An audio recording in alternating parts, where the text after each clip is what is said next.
আসসালামু আলাইকুম আমার প্রিয় ইউটিউব বন্ধুরা, সবাই কেমন আছেন? আশা করি সবাই ভালো আছেন। আবারও চলে এসেছি নতুন আরেকটি রেসিপি নিয়ে। আমার আজকের রেসিপি হলো ডিম দিয়ে আটা বিস্কুট। সকাল বিকালে চায়ের সঙ্গে এই বিস্কুটটি অসম্ভব মজার লাগে। একবার হলেও বাড়িতে বানিয়ে দেখবেন। এটা চুলোয় বানিয়েছি, আর চুলায় আর ওভেনে দুইভাবে বানিয়ে দেখাবো।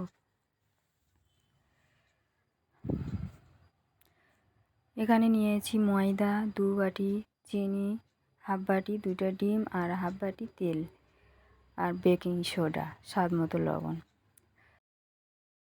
এবারে ডিম দুটোকে ভেঙে নেব। ডিম দুটো ভাঙা হয়ে গেলে এবারে ওর মধ্যে দিয়ে ডিম দুটো একটু ফেটে নিয়ে ওর মধ্যে দিয়ে দেবো চিনিটা। চিনিটা আপনারা চাইলে গুঁড়ো করে নিতে পারেন। গুঁড়ো চিনি দিলে সহজে ওর সঙ্গে মিলিয়ে যাবে। আর দিয়ে দিলাম তেল। এটা সাদা সানফ্লাওয়ার তেল। আর দিয়ে দিচ্ছি বেকিং সোডা, স্বাদ মতো লবণ দিয়ে বেকিং সোডা দিয়ে দিচ্ছি 2 চামচ। দিয়ে এটা ভালো করে মিক্স করে নেব। এটা যত ভালো ফাটানো হবে বিস্কুটটা তত ভালো ফুলবে আর খাস্তা হবে। এটা আমার মাখানো হয়ে গেছে। এবারে দিয়ে দেব ময়দাটা, অল্প অল্প করে দিয়ে ভালো করে মেখে নেব।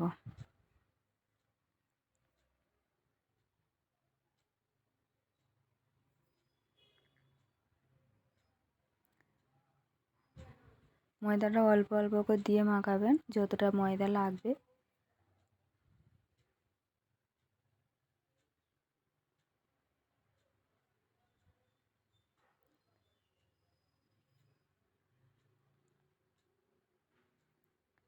ময়দাটা দিয়ে ভালো করে আমি একটি ডো মতো বানিয়ে নিয়েছি।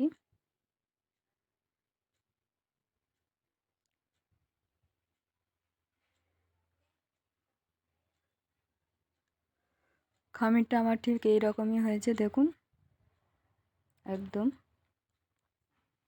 এবারে এই খামিরটাকে আমি রেখে একটি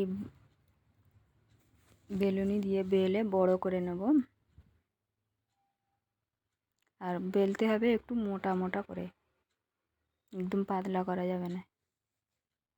আর এরকম একটি ডালা নিয়ে বা আপনাদের কাছে কুকি কাটার থাকলে ওই দিয়ে কেটে নেবে।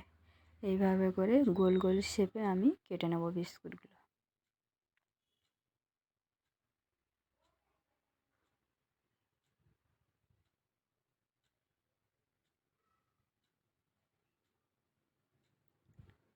এবারে বিস্কুটের ওপরে আমি এইভাবে একটু ডালা দিয়ে এইভাবে একটু দাগ দিয়ে দেবো, ডিজাইন করে নেব। সবগুলো বিস্কুট এইভাবে আমি ডিজাইন করে নেব। দিয়ে উপরে একটু চিনি লাগিয়ে নেব এইভাবে। আর এখানে আমি একটু প্লেটে তেল ব্রাশ করে আর একটি কাগজ বসিয়ে দিয়েছে, দিয়ে ওর মধ্যে এইভাবে সাজিয়ে নেব। এটা আমি চুলার মধ্যে করব। কড়াটা আমি 5 মিনিট গরম করে নিয়েছি। ওর মধ্যে দিয়ে এবারে আমি এটাকে মিডিয়াম টু লোয়ে মাঝামাঝি রেখে 20 মিনিট বেক করব। আর এটা আমি ওভেনের মধ্যে দিয়ে দিচ্ছি 180 ডিগ্রি 20 মিনিট। দিয়ে এটাকে আমি বেক করে নেব।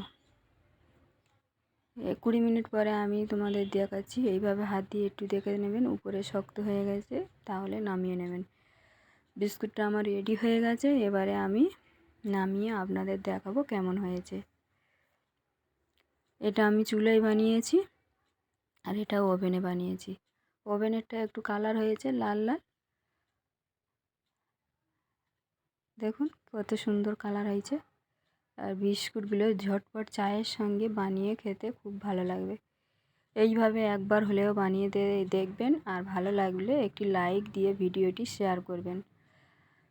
আর একবার হলেও বাড়িতে বানিয়ে দেখবেন, আর কেমন হয়েছে আমাকে কমেন্ট করে জানাতে ভুলবেন না। ফিরে আসবো আবারও নতুন একটি রেসিপি নিয়ে। এখানেই শেষ করছি। আল্লাহ হাফেজ।